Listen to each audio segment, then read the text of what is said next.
Good morning, everyone. My name is Kamal, and I'm here to talk about applying intelligence and counterintelligence in cyber network operations. Just a little bit of introduction about me. I work with a company named Dark Matter. We are based in Abu Dhabi. I have been doing digital forensics and incident response for 7-8 years. I've been I have been part of doing a lot of threat intelligence activity as well, and everything that I'm talking about here is based on my own experience in my current company, in my previous work experience as well. Anything being presented here does not reflect the position of my company. It's all my own thoughts, and also. I'm not here to talk about any classified information since we are talking about intelligence and counterintelligence. So if that is something that you are expecting, that you'll be disappointed because I don't have any classified information to share for intelligence activities.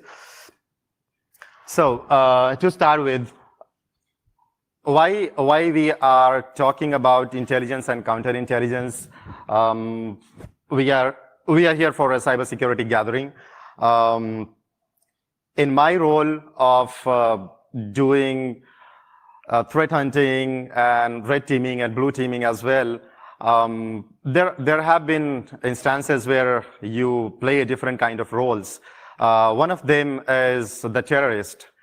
Not the terrorist that we know of, but it's a more closer to the red team members because they are the kind of the people who give you the tools and technologies, and they give you those inputs which you can apply for making your cyber operations more intelligent. So the intelligence gathered from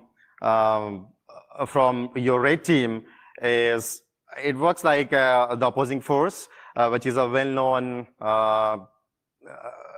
term in US military. Then we have the hacker or ethical hacker, as we call in the community. The usual penetration tester role: software developer, breakers, makers. A consultant. Most of us in the cybersecurity industry, we do it on a daily basis while we are trying to cover up the usual technical stuff, and at the same time trying to make the people who are non-technical and not into cyberspace, make them understand that what exactly we are into. And spy, this is something that we'll cover up in upcoming slides. And the most important thing is, yes, we are here to talk about cybersecurity. So cyber network operations, it started as a military thing, as computer network operations. It can majorly be seen as 3 different domains: cyber network defense, cyber network exploitation, and cyber network attack. I'll be mostly talking about cyber network defense and cyber network exploitation. Attack is something that we are not covering here. Defense is of a network, a system from the adversarial attack, and how we gather the intelligence from that phase and feed into the other team and utilize it.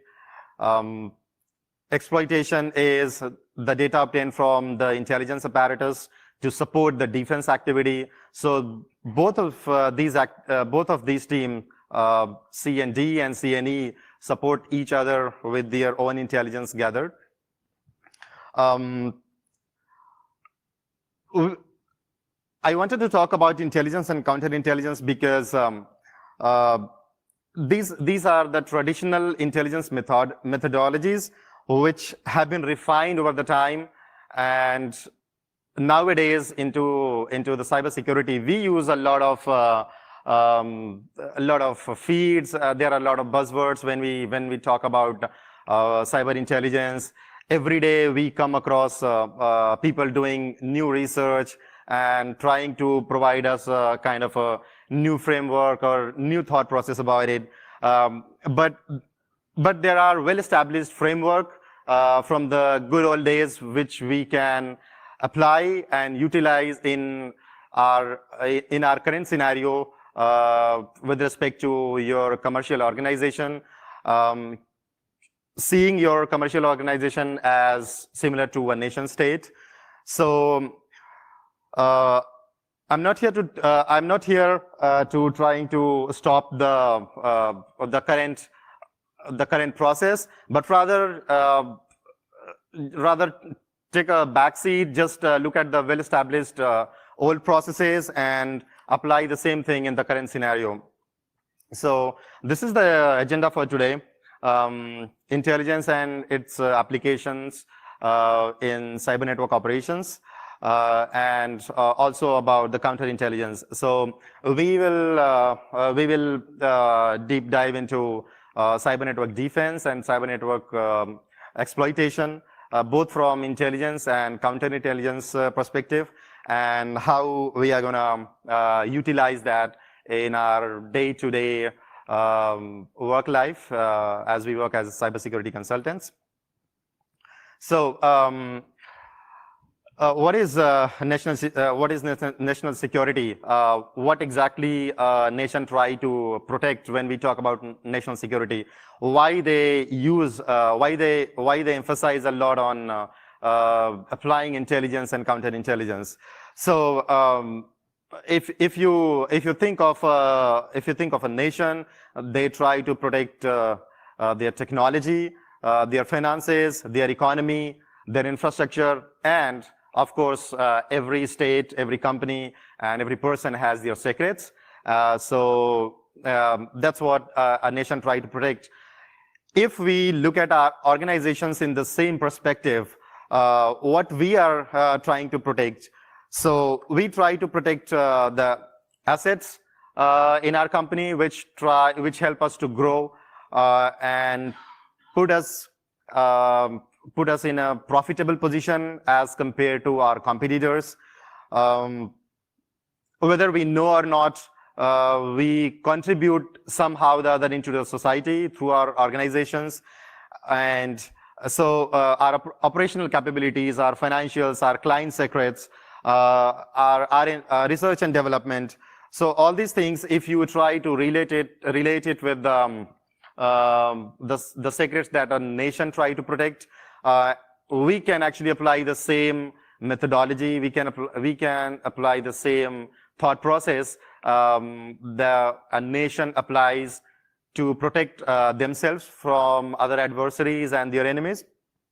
So because we as a company, we as a person have quite a few secrets that we want to protect, so that we can put ourselves in the competition and get ahead in the market. So we'll try to apply the same techniques. We'll see what are those techniques, what are those methodologies, and how we can actually apply in our cyber network operations. So when we talk about intelligence, it's essentially collecting, analyzing, and exploiting the information that supports a specific cause, that gives you some power, that gives you some knowledge. And when we talk about cyber intelligence or cyber security, there is a lot of hype these days that we need to avoid. A general notion these days is whenever we talk about threat intelligence or cyber intelligence, people are very much attracted to different kind of feeds. So just getting a feed is not it's not intelligence. It is just an additional source of collection that you are getting in, maybe from a third party, maybe from another source, but that is not essentially intelligence that you are acquiring. It is just another form of information that you need to apply in the intelligence life cycle that we will look into the upcoming slides. and how you can utilize it in your cyber network operations on daily basis. So one of the objectives of intelligence is to support yourself, support your company in such a way that it gives you the power and knowledge and competencies to get ahead in the market. Specifically talking about, specifically giving you insight into a lot of things that you can deduce from the feeds that you are getting in. So a really brief history about intelligence. If you think of the intelligence activities, you can get kind of references as old as in a lot of religious mythological books as well, be it Bible or any other religious book. There has been not direct but a lot of indirect references. Also, the early days of cryptography, where they used a lot of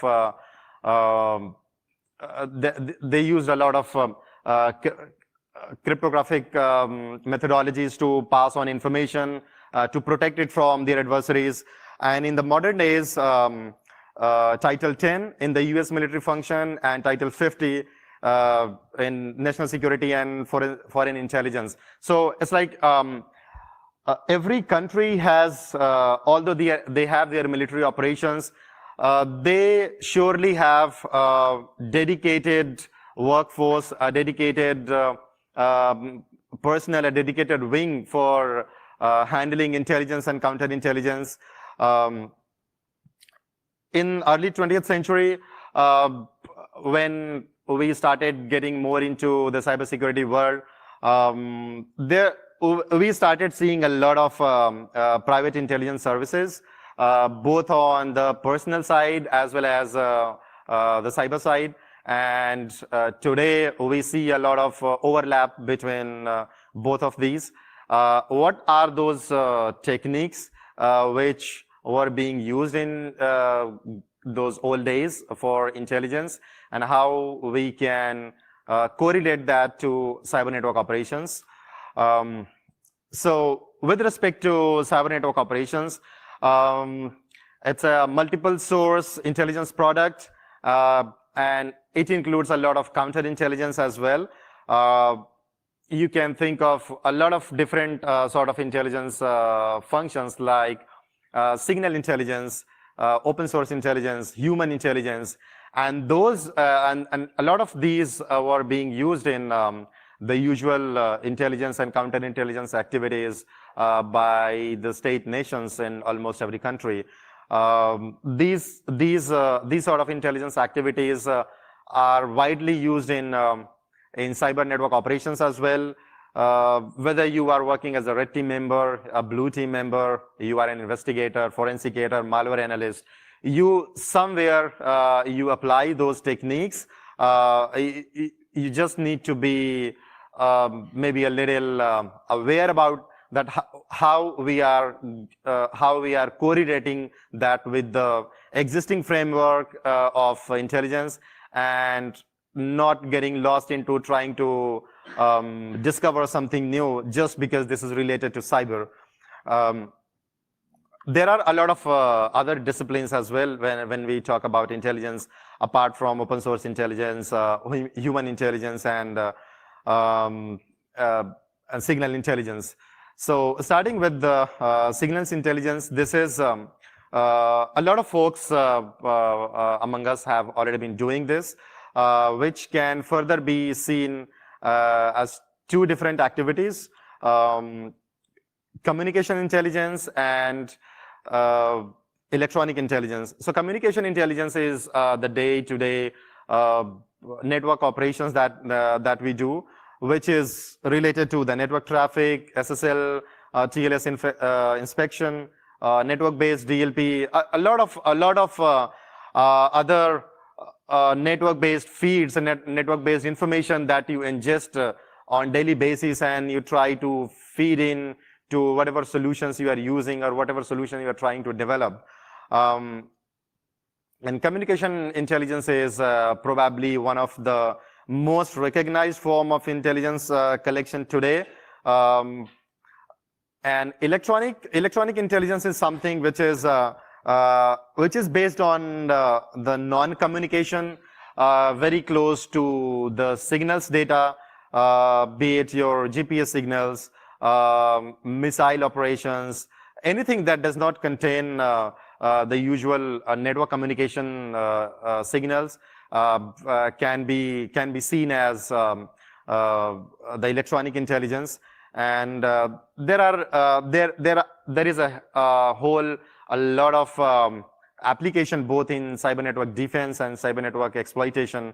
So from the because I'm working in the defense side, I can very much relate to all these activities for network traffic monitoring, SSL and TLS inspection, network-based DLP, a lot of other host-based data that you collect, anything which is coming from the computers.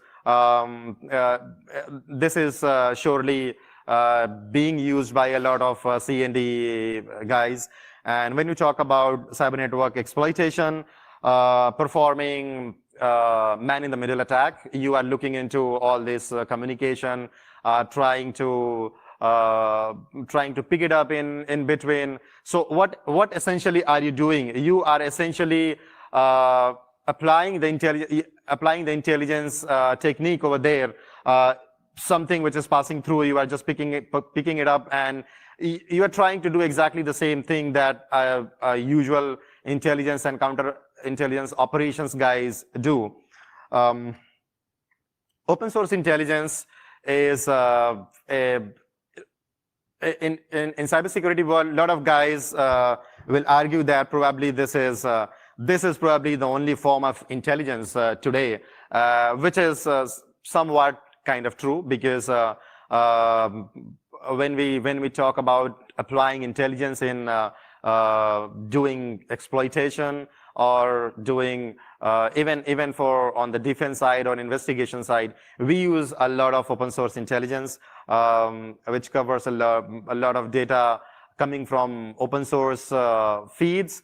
It could be DNS, IP, geolocation, any information leakages that we come across every day. So some people also argue that there is something like a closed source intelligence as well. That could be payment information, policies applied in the company, a lot of these things that you don't come across in the open world. So open source intelligence is something which is widely used as well. Human intelligence, this is very interesting and very close to applying intelligence techniques. I have been using a lot of human intelligence in my previous experience, doing a lot of investigation, interrogation as well. A lot of stuff related to human intelligence is very common to your other operations which are not into cyber. For example, your human resource. So when they are recruiting, are they able to find out the guy that you are talking to is not a spy? What is the history of that guy? Whether are you applying the proper human intelligence techniques over there, not just looking into the technical capability of the person, but also the human factor behind that. So what is the objective? What is the objective of human intelligence? It is a widely recognizable form of intelligence, and this is typically where the human espionage system comes into the play. And you have to keep in mind what are the sources where you can get from where you can get the human intelligence information. A lot of these have been applied in the past and today as well in crisis-related sources like refugees, humanitarian crises, detainees, leadership-related sources, diplomatic embassies, local leadership. All these functions apply a lot of human intelligence. And again, when we try to relate the our organization capabilities with the nation state capabilities, we can apply the same techniques when we are doing a kind of recruiting, or when you are an investigator, or even if you are a forensic guy. How do you relate the human intelligence factor with the technical evidences that you gather? So this is a typical intelligence cycle. Please excuse my poorly drawn diagram, but this is a typical intelligence cycle where we start with the tasking, collection, go to the processing, analysis, and dissemination. This is a typical intelligence cycle that all intelligence groups usually apply. And we can apply the same techniques while we work in the cyber operations. And there are high chances that most of us are already doing it at different, we have already been doing it at different stages in our life, in different stages of our work experience, whether we are aware or not, and in daily basis as well. It helps you to in decision making, how you can quickly gather the information, and how quickly you can process it and apply it in your cyber operations. So let's take an example of cyber network exploitation, where a red team can leverage the intelligence cycle and gather some intelligence, feed in that intelligence to the other team, and how that can be applied. So let's take an example that there is a team who is doing some sort of offensive activity, cyber offensive operation, and they got their target. They know that whom they are targeting. They try to gather some information using open source intelligence. They achieve some information using open source intelligence. They start doing the collection, acquiring information regarding the employees, infrastructure, management, and a lot of other open source intelligence. Process and analyze this collected information and deliver it to the upper management, whether this is something which you are looking for. But they come to know that okay, this is not enough information. We need to go a little more deeper, and they want to launch a campaign directly targeting the other organization. They try everything like social engineering, web application attacks, network penetration, try to gather human intelligence of the families of the employees.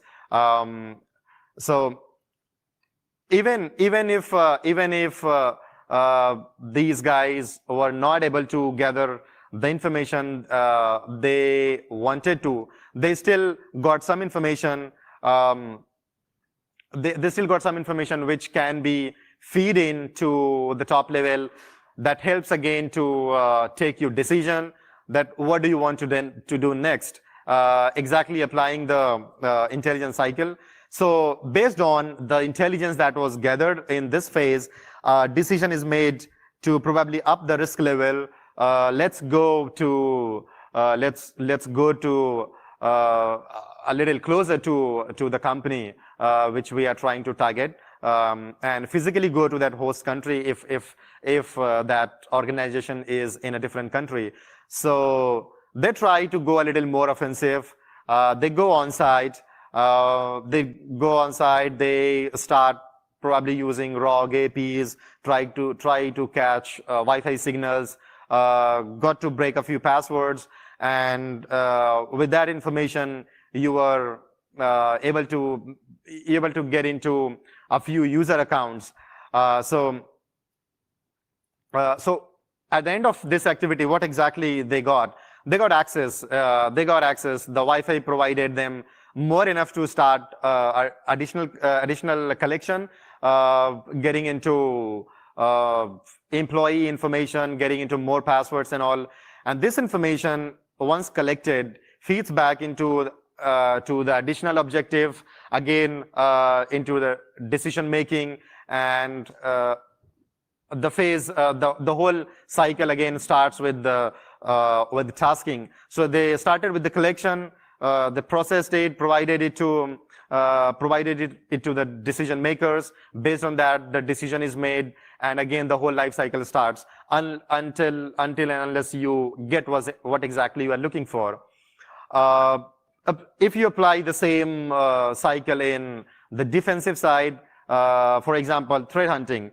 So if you take an example that you are the company who were targeted in the previous example, how do you, and you have no idea that you have been penetrated. One day, one of your, your IT team applies some updates, and they got to see some AV signatures, and which looks like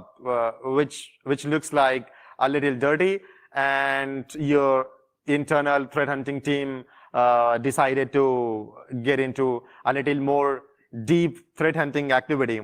So what they do, they invited a third-party threat hunting team to get a little more information that what exactly has happened. So there is a incident response and threat hunting team there. They come fully armed with a SOC in a box, leveraging custom ISEs, full network packet captures, EDR, SSL inspection, neutralization, everything. And they try to go all over the organization, trying to collect as much as information they can collect.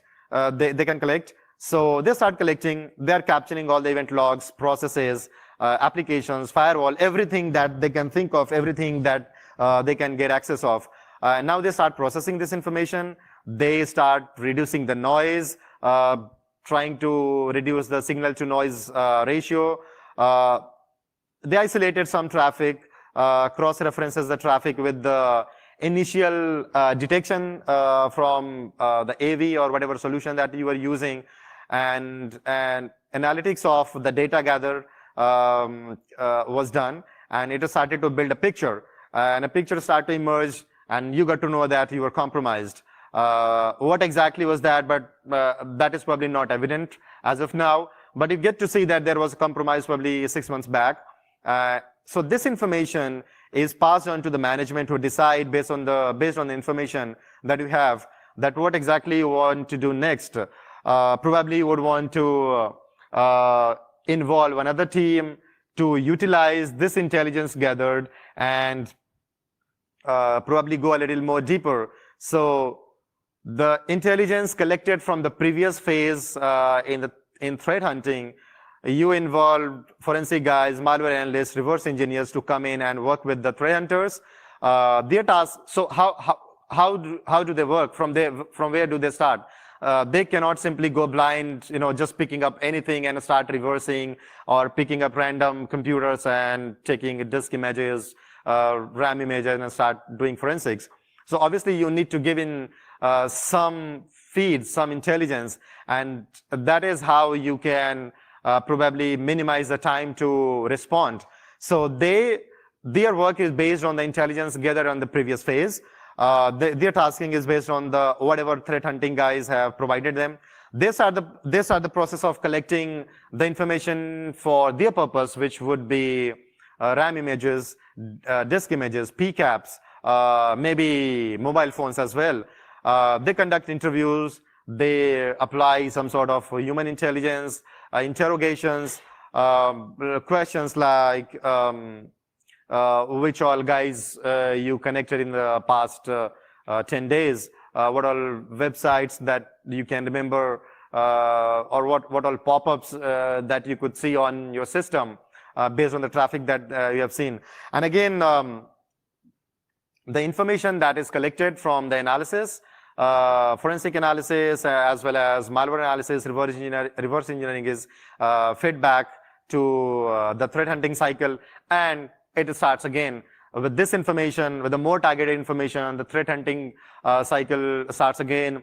the whole process of collecting the information starts, and the information is fed back again to the next level team. So this is a typical example of applying intelligence in cyber network defense operations. Based on this whole exercise, a picture is drawn up for the management, to the organization to make a decision, and that is how a lot of nations take the decisions based on these activities. When there are specific teams, when there are specific operations team provide them the information. So possibly, what could be the best thing that we can do after all this activity is done? I can probably think of the best possible thing that we can do is information sharing. When you share this information with others, they can utilize the same intelligence that you have already gathered. I mean, rather than depending on some feeds that you are not aware of, you can probably whatever intelligence that you have gathered in your threat hunting cycle, you can share this information with other parties, other people in the community, so that they don't have to get into the same cycle again, because you are utilizing the well-established framework to gather that information.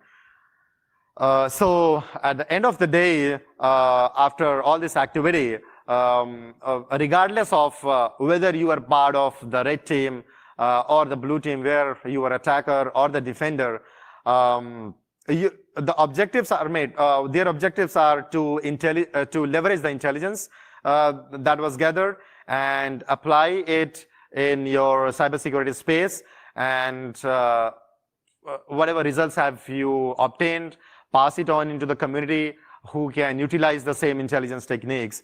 And if you notice, one of the things that we did was, especially on the defensive side, was threat hunting. And based on the information that you collected from threat hunting, was the other team worked. You cannot do threat hunting unless you know your assets. And this is a well-known quote that many of us might have heard from the chief of NSA, who spoke at the B-sides, that you have to got to know your systems, devices, and vulnerabilities better than your enemy. Because information is power. I mean, you cannot defend that you don't know. And also, they are putting in a lot of time. And if we get busy putting in time every time doing the same thing, we might be behind them always. So once we apply those techniques, we need to make sure that we have the information about the assets, our systems, our devices, and everything else better than our enemies, and well in time, and keep feeding that information into some sort of intelligence cycle, so that that information is always available for your offensive team as well as the defensive team. So again, applications of intelligence into cyber network operations is there have been examples that we see that we have seen in cyber network operations. Remember in the first slide, in the second slide, we talked about different roles. One of them was a spy, and this is what exactly we try to do in our daily activities as cybersecurity analysts. You have to be like a spy in your own job, where what they do, they try to gather as much as information from the human side, from the open source, from cyber, from any other source that you can think of. So be the spies of your own network. Try to get as much as information. Try to get insight of every nook and cranny in your company. Become the collectors, become the analyst, become more educated in taking decisions and helping your decision makers. we'll get into understanding counterintelligence and its applications into usual cyber network operations. So counterintelligence is essentially a subset of intelligence itself, and it supports the protection of an intelligence collection apparatus. It's just the other side of doing intelligence activity. We'll see it how, and it is definitely not always related to espionage activities. It is more on it is more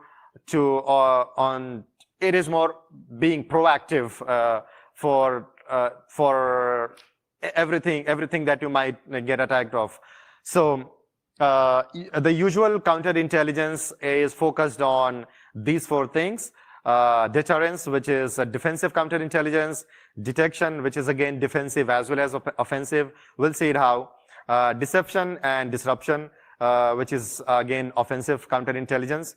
So there are multiple ways to look at it. We'll see how we can look at all these ways of applying counterintelligence. So this is an ideal situation that we can think of, or any company can think of. It is intended to be relatable. Most of the times it doesn't happen, but we can think of this as an ideal situation, that we have mature processes, policies, procedures, and operationally effective in the company. Technologies in place have been properly configured. One team is aware of the other activities. That this is what a typical case, that you have a blue team, you have a red team, and most of the times they are not aware of what the other team is exactly doing. You don't have any intelligence coming from your counterpart of the team.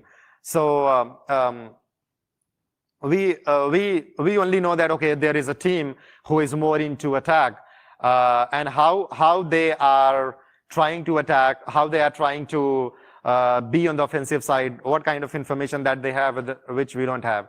So we start with the defensive side, where we have a blue team. They get into the data center. They're not aware that the red team is targeting them, and they have been noticing an increase in the network traffic, some sort of malicious activities, port scanning, web application firewalls. They get into the data center.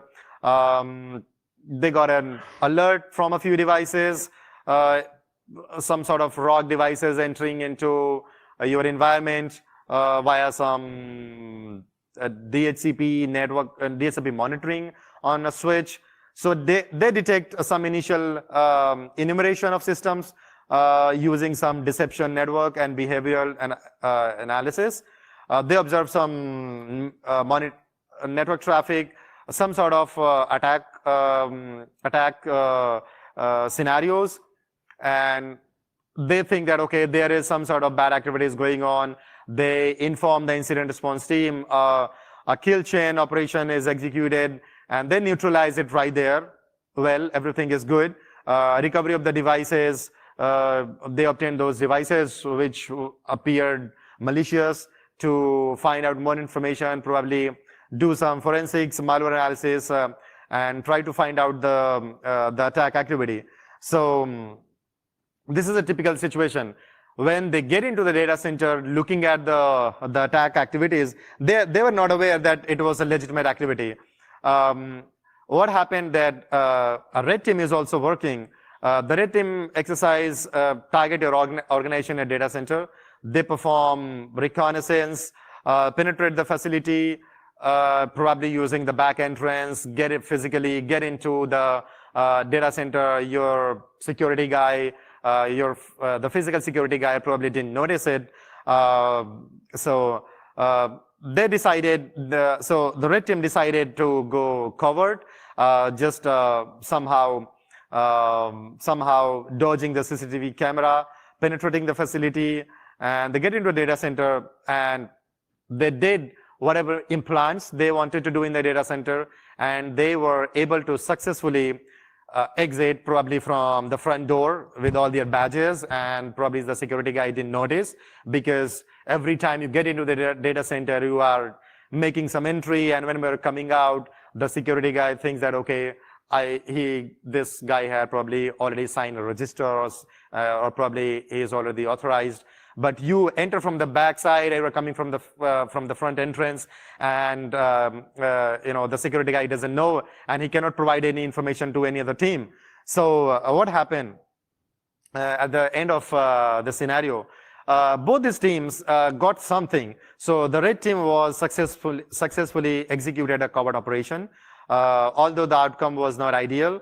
Probably all the objectives were not achieved, because while they were doing the red team activity, it was detected by the blue team. They were there, they neutralized it. So a feedback loop begins. The red team provide the inputs to the blue team that we were able to do all these activities. This is something that you need to look in. This is something that you need to feed into your intelligence cycle. At the same time, your blue team need to provide the intelligence to the red team that how easily they were able to detect the red team operations, all those offensive activities, and this continues. So it's a win-win situation for both the team. How do we apply the counterintelligence methodologies in the cyber network operations? Starting with the defensive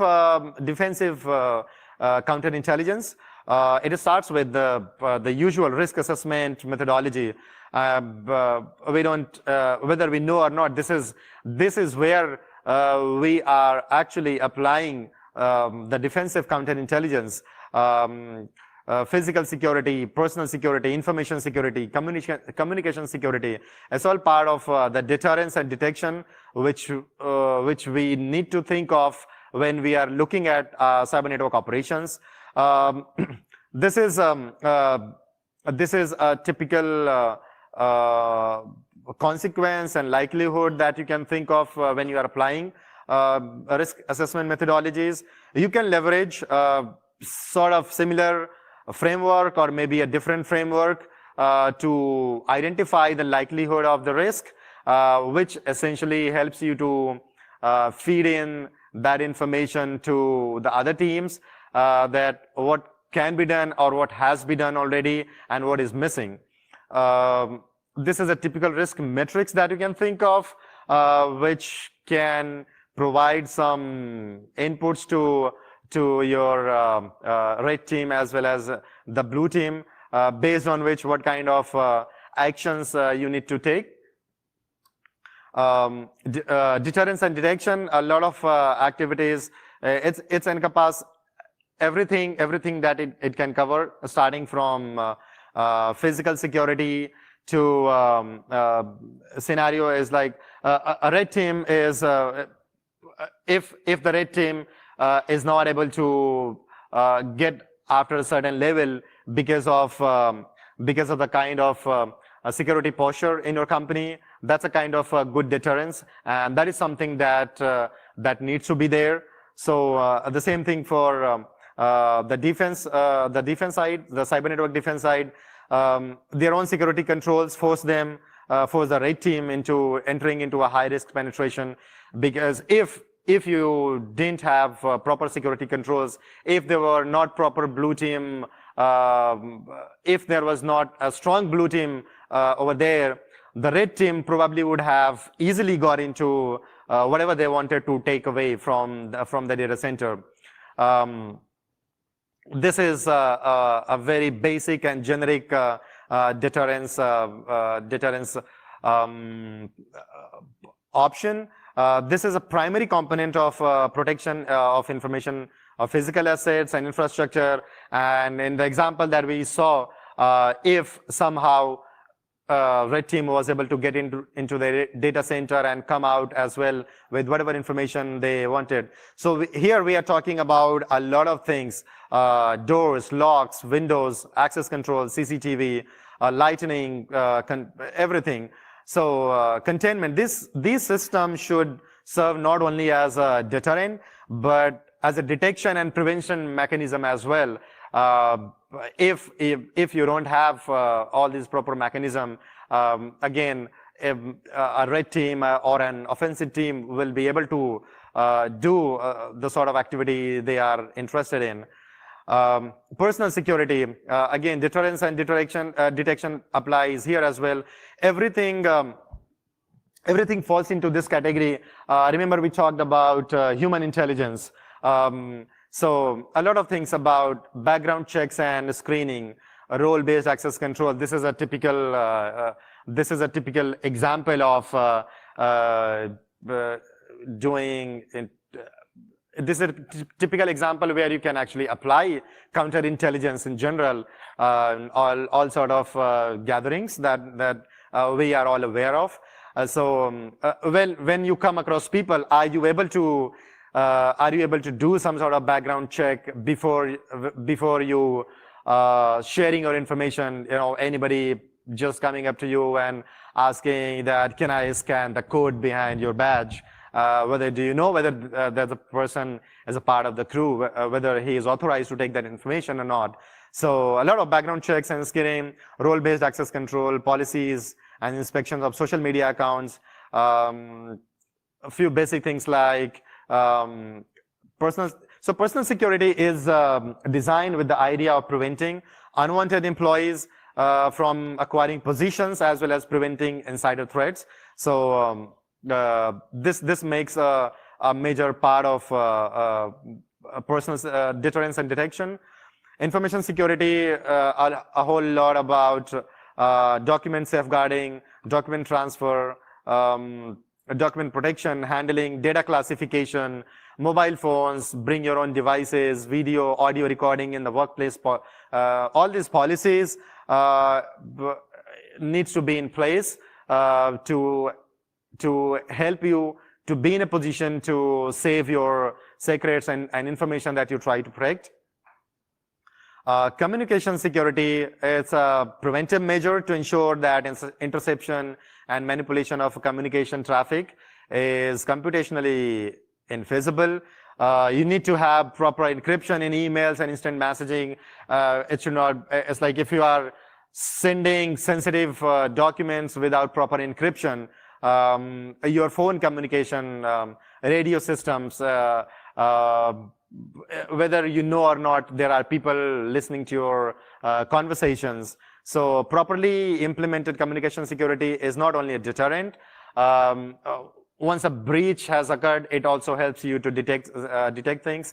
So applying deterrence and all these part of counterintelligence in cyber network operations. So deterrence and detection are the primary drivers of the defensive counterintelligence. But it is widely used as in IT departments, networking departments, and they're already doing it on every single day, whether they know or not. Your recruitment, HR, has a role in defense, whether they were able to spot a spy when they were doing the recruitment or not. Does the HR have a system in place which engages the employee for better happiness? That's a part of the defensive counterintelligence. But even on a more centric level, every time you stand up a new firewall, every time you assign new access right, the access controls, user account, all the access rights in Active Directory, how does the intelligence of your organization collects about itself being leveraged to deter and detect? A lot of host-based intelligence, all these activities are a part of defensive counterintelligence. Offensive counterintelligence is like red teaming exercises and adversary simulations against your organization. All these activities are applied by the red team. Whether they try to find out whether they are being detected or not, what kind of tools and